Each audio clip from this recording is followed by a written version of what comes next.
미국 대선이 언제 완전히 끝날지 알 수 없게 되었습니다. 트럼프 대통령이 앞서다 막판에 바이든 당선인에게 역전당한 몇 개의 주에서 재검표 이야기가 나오고 있기 때문입니다. 조지아주에서는 수기 재개표가 사실상 확정되었습니다. 한편 뉴욕타임스와 CNN 등 여러 외신에 따르면 트럼프 대통령의 대선 불복에 대해 비판하던 공화당 일부 의원들의 목소리가 갑자기 사라졌다고 합니다. 공화당의 의견이 선거 불복 쪽으로 모인 것입니다. 트럼프 대통령 역시 대선 불복을 고수하면서 바이든 당선인과 갈등이 고조되고 있습니다. 트럼프 대통령은 자신의 트위터에 우리가 이길 것이라고 올렸고, 바이든 당선인은 꽤 솔직히 말해서 창피한 일이라고 생각한다고 답했습니다.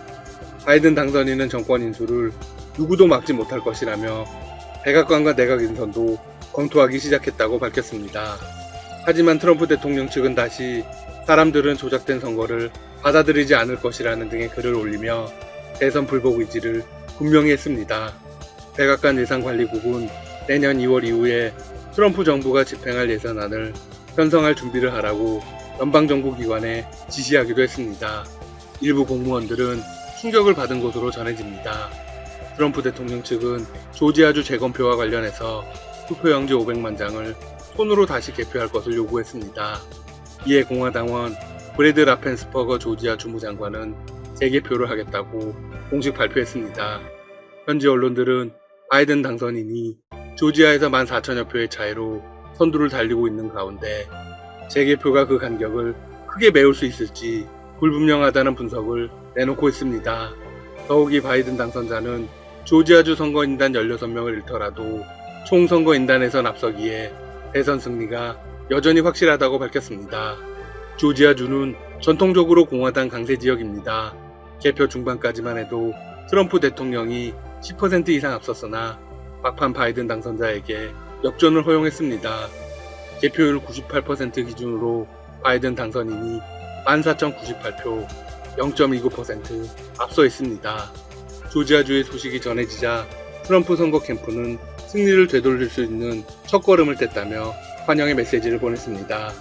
조지아주 라펜스퍼 주무장관은 양당 장관인들이 모든 재개표 과정을 감독할 것이며 재개표를 오는 20일까지 완료하겠다고 밝혔습니다. 적어도 20일까지는 대선 결과가 나오지 않는다는 겁니다. 한편 트럼프 대통령의 오른팔 마이크 폼페이오 국무장관은 기자회견을 통해서 2기 트럼프 행정부로 순조로운 전환이 있을 것이라고 말했습니다. 바이든 당선인의 당선을 원칙적으로 인정하지 않은 것입니다. 그런데 폼페이오 장관의 발언은 여기서 끝이 아닙니다. 그는 해외 지도자들이 바이든에게 당선 축하를 거는 것과 관련해서 경고장을 날렸습니다. 실수를 하지 말아야 한다. 미국의 대통령과 국무부 장관, 국가안보팀은 단 하나뿐이다. 바이든 당선인이 이날 영국, 프랑스 정상 등과 통화하며 미국 대외 관계를 논의한 것에 대한 경고로 해석됩니다. 유럽뿐만이 아니라 한국, 일본 등 대부분의 우방들이 메시지를 전한 상태입니다. 사실 폼페이오 장관의 이번 메시지는 트럼프 대통령의 목소리이기도 합니다. 트럼프 대통령은 폼페이오 기자회견 동영상을 트윗으로 재전송했습니다. 그리고 이렇게 적었습니다. 이래서 마이크 폼페이오가 육사 1등이다.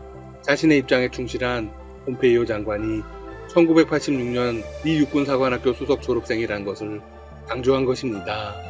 내내 침묵하던 마이크 펜스 부통령도 트위터에 끝날 때까지 끝난 게 아니다라며 트럼프를 옹호하는 트윗을 올렸습니다. 백악관과 공화당의 전반적인 분위기가 바뀌었습니다. 펜스나 폼페이오가 이렇게 적극적으로 나오는 데는 2024년 치러질 대선도 겨냥한 것입니다. 2024년에는 폼페이오가 대통령 당선인으로 나올 가능성이 농후합니다. 공화당이 적극적으로 나오는 이유는 내년 1월에 걸려있는 조지아주 상원의원 결선 투표 때문입니다. 결국 트럼프를 중심으로 뭉칠 수밖에 없다고 판단한 것이죠. 일각에서는 트럼프 대통령의 불복이 미국의 안보 위기를 불러올 수 있다는 우려도 있습니다. 한편 바이든 당선인은 첫 공식 외부 행보로 한국전 참전 기념비 헌화를 선택했습니다. 바이든 당선인은 미국 제한군인의 날에 펜실베니아주 필라델피아에 있는 한국전 참전 기념공원을 찾아 기념비에 헌화했습니다. 지난 7일 당선 확정 소식이 전해진 후 나흘간 바이든 당선인은 기자회견을 하고 성당 미사 참석을 공개했습니다. 하지만 외부 공식 행보는 이날 한국전 기념비 헌화가 처음입니다. 바이든 당선인은 동맹 복원과 다자주의 외교로 복귀하겠다는 구상을 거듭 밝혀왔습니다. 따라서 이번 행보는 미군 참전 용사를 기리는 동시에 한국을 비롯한 주요 동맹국과의 관계 복원에 대한 메시지를 보낸 것으로 풀이되고 있습니다. 물론 한국이 가장 주입니다. 바이든 당선인은 이날 오전 이곳을 방문해 약 15분간 머물렀습니다. 공식 발언이나 기자회견은 없었습니다. 앞서 바이든 당선인은 트위터에 오늘 우리는 미국 군대 제복을 입었던 이들의 복무를 기린다면서 참전 용사를 향해 나는 여러분의 희생을 존중하고 복무를 이해하며 용감하게 싸워 지킨 가치를 절대 배신하지 않는 최고 사령관이 되겠다고 말했습니다.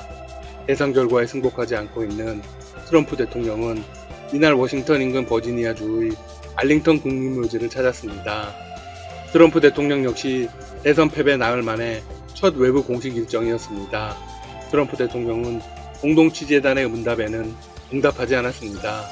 트럼프 대통령은 지난 3일 대통령 선거일 이후 8일째 기자들에게 침묵하고 있습니다. 일절 발언을 하지 않고 있죠. 한편 미국의 정치 외교 전문가들은 바이든 당선인이 한국과의 관계를 강화할 것이라고 일제히 분석했습니다. 커트 캠벨 전 국무부 동아태 차관보는 아시안 리더십 컨퍼런스의 화상으로 참석해 이런 분석을 내놓았습니다. 그는 바이든 행정부의 국무부 부장관 당선인 등으로 거론되는 인물입니다.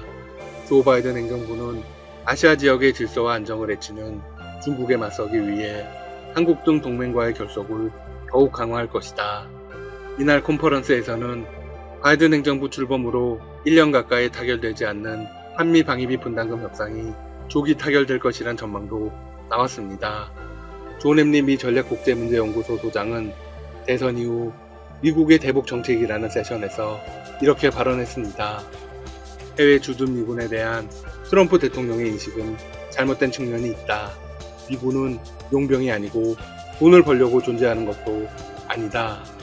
주한미군은 민주주의 수호를 위해 존재하는 것으로 게임처럼 생각하고 어떤 비용을 받으려고 해서는 안 된다. 동맹을 가치 중심적으로 중시하는 바이든 행정부가 들어서면 한미 방위비 문제도 부드럽게 해결될 것이다. 햄리 소장 말고도 대부분의 전문가들이 동일한 분석을 내놓고 있습니다. 소장은 이렇게 덧붙였습니다. 주한미군은 북한의 위협뿐 아니라 중국의 도발에 대해서도 한국을 지켜주고 자유롭게 하는 측면이 있다. 한국과 미국은 미군의 한국 주둔 존재 이유와 가치 그리고 발전 방향에 대해 좀 더 솔직하게 논의해야 한다. 바이든 행정부는 북한과 중국의 인권 유린에 대해 보다 강력하게 문제를 제기할 것이다. 지금까지 닥터시사TV였습니다. 여러분 시청해주셔서 감사합니다. 구독과 좋아요 부탁드립니다. 처음 20분간은 원고를 보며 유창하게 말했다. 그 뒤 기자들의 자유 질문을 받고는 손에 들고 있는 종이를 보며 답변했다. 도대체 어디까지가 총리 자신의 언어인 것인가? 지난 17일 아베 신조 총리의 회견에 참석했던 아사히 신문 기자가 18일 자일면에 쓴 회견 총평이다. 당일 오후 6시부터 57분간 진행된 회견은 신종 코로나 바이러스 감염증 확산의 중대 국면에서 열렸다. 아베 총리는 지난 7일 도쿄도를 비롯한 7개 광역단체에 발령했던 비상사태 선언을 16일 전국으로 확대했다. 감염자가 한 명도 나오지 않은 지방까지 왜 발령의 대상이 돼야 하는지 과학적 근거가 논란이었다. 수입이 줄어든 세대에 30만엔씩을 지급하겠다던 경제대책은 일순간에 국민 1인당 10만엔씩으로 바뀌었다. 가기까지 통과한 경제대책의 방향이 갑자기 틀어진 것이었다. 추가 경정 예산의 골격을 다시 짜야 할 판이다. 아베노마스크로 불리는 면마스크 이장 대보 방침, 전 국민이 공포에 떨고 있는데 한가하게 반려견과 놀 때냐는 비판을 불렀던 휴일 트위터 투고. 온 국민이 외출을 자제하는 상황에서 불거진 아기의 여사의 지방신사청배 논란 등의 3종 세트로 아베 총리의 입지는 점점 더 추락하고 있었다. 이런 중대 국면에서 실시된 회견이었음에도 팽팽한 긴장감은 느껴지지 않았다. 아사히 신문의 기사처럼 아베 총리의 답변은 준비된 원고를 토대로 한 뻔한 내용이었다. 오락가락한 대국민 지원 대책에 관해 사죄한 것에는 알맹이가 없었다. 그런데 알맹이가 없기는 묻는 쪽도 마찬가지였다. 마스크 트위터 동영상에 대해 비판이 쏟아지는데 지금까지의 신종 코로나 대응을 어떻게 평가하느냐는 아사히 신문 기자의 질문을 빼면 나머지 10개의 질문은 아베 총리의 예상 문제를 벗어나지 못했다. 아베 총리는 아사히 기자의 질문에만 귀사의 웹사이트에서도 면 마스크를 3,300엔에 판매하고 있지 않으냐 찬반양론이 있었다고 날선 반응을 보였다. 비단 이번 회견에만 국한된 이야기가 아니다. 그동안 5차례 진행된 아베 총리의 회견에서 코로나 위기의 본질에 관한 불꽃 튀는 논쟁을 본 적이 없다. 전 세계가 의심하는 대로 도쿄올림픽을 의식해 감염자를 찾아내는데 소극적이었는지, 올림픽 연기가 결정된 뒤 감염자가 급속하게 늘어난 이유는 무엇인지, 왜 전 세계에서 유독 일본만 검사를 제대로 하지 않는 것인지, 능력이 문제인지 의지가 문제인지, 아베노믹스 성과 때문에 코로나 대응에 소극적이었던 것인지, 국민에 대한 현금 지원 대책을 바꾸는 명분을 만들기 위해 할 수 없이 긴급 사태 선언을 전국으로 확대한 건 아닌지 등에 대한 촌철살인의 질문과 성의 있는 답변은 없었다. 지난 7일 회견에서 코로나 대책이 실패로 판명되면 책임을 질 것이냐고 아베 총리를 몰아세운 이는 일본어가 서툰 이탈리아 언론의 기자였다. 또 지난달 28일 회견에서 일본만 감염자 수가 적다는데 그렇다면 기적이라도 일어난 것이냐며 낮은 검사 실적을 정면으로 문제 삼은 이는 한 인터넷 언론의 프리랜서 기자였다. 이렇듯 일본 사회가 본질적인 문제를 외면하는 사이 감염자는 1만 명을 넘어섰다. 19일 0시 기준 크루즈선 탑승자를 포함해 1만 1145명, 사망자는 237명이다. 일본의 인구가 더 많기 때문에 직접적인 비교는 어렵지만 감염자와 사망자 수는 한국을 초월했다. 야채 야당과 순환 언론, 갈등보다 안정을 기고하는 수능적인 국민성 덕분에 7년 4개월을 순항해온 아베 내각이 신종 코로나라는 강적을 만나 이처럼 휘청대고 있다. 단순히 아베 정권뿐만 아니라 일본 전체가 함께 맞은 위기란 점에서 급파장이 작지 않을 것 같다. 벌레오염, 불량품 5천억 원 들인 아베노 마스크 애물 전락. 일본에서 신종 코로나 바이러스 감염증이 급격하게 확산하는 가운데 일본 정부가 계획을 들여 추진하는 천 마스크 배포 사업이 곳곳에서 문제를 드러내고 있다. 감염 위험을 무릅쓰고 일하는 의료진은 방호용품이 부족해 자비를 들여 대용품을 마련하는 상황인데 엉뚱한 곳에 예산을 낭비한다는 지적을 받는 상황이다. 일본 정부가 임신부를 위해 배포를 시작한 천 마스크 중 일부에 오염 물질이 묻어있는 등 불량품이 발견됐다고 NHK가 19일 보도했다. 보도에 따르면 이달 17일까지 80개 시초선에서 일본 정부가 제공한 임신부용 천 마스크 중 일부에 오염물이 묻어있다, 머리카락이나 먼지가 들어있다는 등의 보고가 이어졌다. 민영방송 네트워크 JNN에 따르면 벌레가 들어있다는 보고 사례도 있었다. 당국이 확인한 결과 1,900여 장의 불량품이 발견됐다. 임신부를 위해 배포한 천 마스크는 여러 업체가 제조한 것이며 후생노동성은 제조업체의 재발 방지 대책을 요구했으며 불량품을 새 제품으로 교환하도록 했다. 아베 신조 일본 총리가 밀어붙여 아베노 마스크라고 불리는 일본 정부의 천 마스크를 둘러싸고 감염 방지 효과에 대한 의문은 물론 사용의 편의성 등에 관해서도 문제 제기가 이어지고 있다. 여왕시 설과 복지시설 등에서 먼저 마스크를 받은 이들은 마스크가 작아서 말할 때 끈이 풀어진다, 귀가 아프다, 빨면 줄어든다는 등의 문제를 제기했다고 앞서 마이니치 신문이 보도했다. 후생노동성은 19일 홈페이지에 올린 천 마스크와 관련한 질문과 답에서 천 마스크의 규격이 세로 9.5cm, 가로 13.5cm의 시판품 성형용이며 입과 코를 덮기 위해 충분한 크기라고 설명했다. 하지만 아베 총리가 먼저 착용한 모습을 보면 천 마스크는 통상적인 일회용 마스크보다 상당히 작게 보인다. 한 일본 업체가 도쿄에서 판매한 여성 및 아동용 일회용 마스크의 규격이 세로 9.5cm, 가로 14.5cm이고 또 다른 업체가 도쿄에서 판매한 성인용 마스크 규격이 세로 9.5cm, 가로 17.5cm인 점에 비춰보면 일본 정부가 배포하는 마스크의 크기는 여성이나 아동용에 가깝다. 후생노동성은 고무로 된 마스크 끈이 끊어진 경우 테이프 끈 등으로 연결해 사용하라는 설명을 올리기도 했다. 일본 주요 언론이 실시한 여론조사에서 부정적인 평가가 압도적으로 많았음에도 천 마스크 배포 사업을 강행하는 것에 대해서는 비판이 이어지고 있다.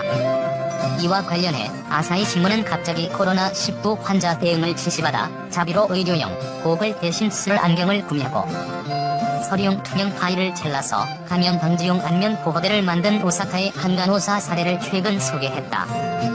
이 간호사는 선진국인데 왜 의료 물자를 가장 필요한 곳에 보내지 못하는 것이냐는 생각을 하고 있으며 일본 정부가 거액을 들여 마스크를 배포한다는 소식에 동료들 사이에 실망감이 확산했다고 신문은 전했다.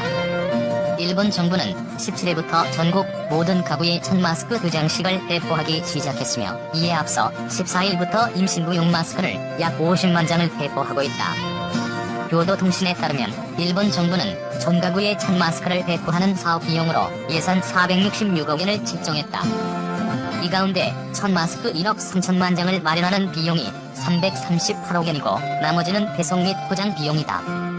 마스크 부족 및 일본 정부의 1000마스크 배포에 대한 불만이 커지는 가운데 자구책 마련에 나선 지방자치단체도 있다. 후쿠이현은 마스크 1,500만 장을 독자적으로 확보했으며 관내 모든 가구에 마스크 100장씩을 살 수 있는 구입권을 배포하기로 했다고 NHK가 전했다. 마스크 구입권을 가지고 지정된 드럭스토어 체인 점포를 방문하면 마스크 100장을 4,700엔에 살 수 있도록 하는 계획이다. 구입권은 이달 23일부터 순차적으로 발송돼 월말까지 모든 가구에 배송될 예정이며 유효기간은 다음 달 10일까지다. WHO 총장 고문 일본 과학이 정치에 종속돼 코로나 대응 늦었다.